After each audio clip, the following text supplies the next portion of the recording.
আজকে হচ্ছে আমি আমার আম্মুর বাসায় আসবো, মানে আমি আমার নিজের বাড়ি আসবো। তো আমি হচ্ছে একদম সেজেগুজে রেডি হয়ে গেলাম। তন্ময় আর আমি যাব। লাগেজ টাগেজ একদম রেডি করে ফেলছি। খুবই খুশি খুশি লাগতেছে যে আম্মুর বাসায় যাব। বিয়ের পর হচ্ছে হাজব্যান্ডকে নিয়ে এই প্রথম যাওয়া। তো আমি লাগেজ বের করছিলাম।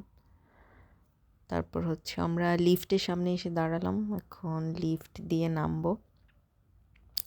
তো লিফটে উঠে গেলাম আমি, তন্ময়ের হাতে হচ্ছে এতগুলা ব্যাগ। ও হচ্ছে ব্যাগ নিয়ে খুবই মানে একটা বিশাল হ্যাসেলে পড়ছে, ওইগুলো আলগাইতেই চায় না।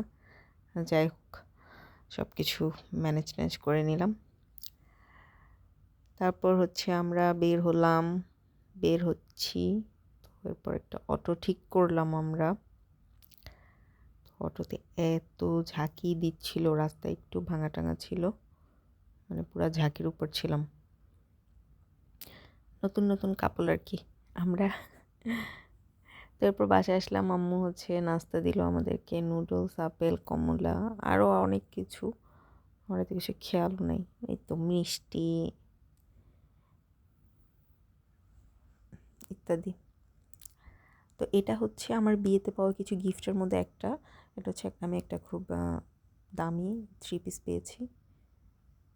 এই 3 পিসটা আসলে খুব সুন্দর। এটার দাম মেবি 9-10 হাজারের মতো হবে এরকম। এটা খুবই কস্টলি একটা 3 পিস। তারপর হচ্ছে এক আন্টি আর কি দিয়েছে এগুলো। বাকিগুলো হিজাব, শাড়ি। তারপর হচ্ছে এই 3 পিসটাও কস্টলি, এটাও প্রায় 4,000 টাকার মতো। তো এই 2টা 3 পিস আমি পেয়েছি, আমার আম্মুর এক আত্মীয় দিয়েছিল। তারপর এই বেডশিটটা পেয়েছি। তো এরপর হচ্ছে পরের দিন আমি আর ওই নাস্তা টাস্তা করে 11টার দিকে হচ্ছে কিছু ফল খাচ্ছিলাম, আর হচ্ছে টিভিতে কিছু কমেডি সিন দেখছিলাম। তারপর আসলো দুপুরে হচ্ছে লাঞ্চ আইটেম। তো লাঞ্চে হচ্ছে ছিল কাবাব, চিংড়ি, পোলাও, সালাদ, তারপর হচ্ছে মাছ, গরু, চিকেন রোস্ট। এই তো আন্টি হচ্ছে প্লেটগুলো একটু অ্যারেঞ্জ করে দিচ্ছিলো, একদম সাজিয়ে নিচ্ছিলো। আমি চিংড়িটা নিয়ে গেলাম, মাছ নিয়ে গেলাম, আম্মু হচ্ছে গরুর মাংস এনে রাখলো, আন্টি সালাদ রাখলো। তো এগুলো হচ্ছে আর কি পুরো একটা ওভারঅল লুক আর কি, জামাই আপ্যায়ন আর কি।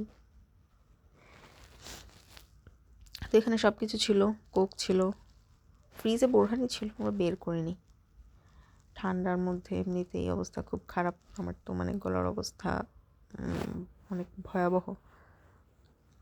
তারপর আমরা খেতে বসলাম সবাই মিলে একসাথে। কয়েকদিন ধরে আসলে টানা পোড়া মাংস খাওয়া হচ্ছে, তো একদম যে একটা তৃপ্তি ভরে ওইটাও খেতে পারি না, কারণ পোলাও মাংস টানা খাওয়া হচ্ছে। তো খাওয়া দাওয়া শেষ, ঘুম থেকে উঠে আমি আর তন্ময় একটু বের হলাম হাঁটতে। আমরা হচ্ছে আমাদের এলাকাটা একটা চক্কর দিয়ে আসলাম। ও তো এই এলাকায় নতুন, তো আর আমি মিলে হাঁটলাম, আব্বুর কবরের কাছে গেলাম। তারপর হচ্ছে আমার জন্য একটা ফুল পেড়ে দিল। এগুলো কী ফুল বলে, বাগান বিলাস টাইপ ফুল আর কি। অন্য ফুল ছিল না, থাকলে ওটাই দিত। এরপর হচ্ছে আমরা বাসায় চলে আসলাম। বাসায় চলে এসে আমরা দুজন মিলে একটু ছবি নিলাম, ছবি তুললাম, একটু দুষ্টুমি করলাম। আমাদের দুষ্টুমির কিছু অংশ বিশেষ। ও আর আমি মজা করছিলাম, ও গান দেখছিল আর আমি এরকম করতেছিলাম। তো এই তো এইভাবেই হচ্ছে আমার বাসায় এই দিনটা কেটে গেল। তারপর হচ্ছে এই টাকাগুলো দিয়েছে ও আমাকে, এগুলো অবশ্য আমার না, এগুলো আমার কাজিনদের জন্য। তারপর আমরা হচ্ছে সন্ধ্যাবেলা আবার বের হলাম ফুচকা খেতে। ফুচকা খেলাম, চটপটি খেয়েছে হচ্ছে তন্ময়, আর আমরা 3জনই ফুচকা খেলাম। মরিয়মের এই ফুচকাটা আমার ভীষণই ভালো লাগে। তারপর যাওয়ার টাইমে তন্ময় আবার বললো যে আম্মুদের জন্য কিছু কিনে নিয়ে যাও। তো আম্মুর জন্য হচ্ছে আমি পাকোড়া কিনলাম, কারণ আম্মুর পাকোড়া খুব পছন্দ। তো এই তো কিনে টিনে বাসায় চলে আসলাম। আলহামদুলিল্লাহ আম্মুর বাসায় একদিন খুব ভালোই কাটলো। আবার ইনশাল্লাহ দেখা হবে। কালকে হচ্ছে আবার চলে যাব আমার নিজের বাসায়। টাটা, আল্লাহ হাফেজ।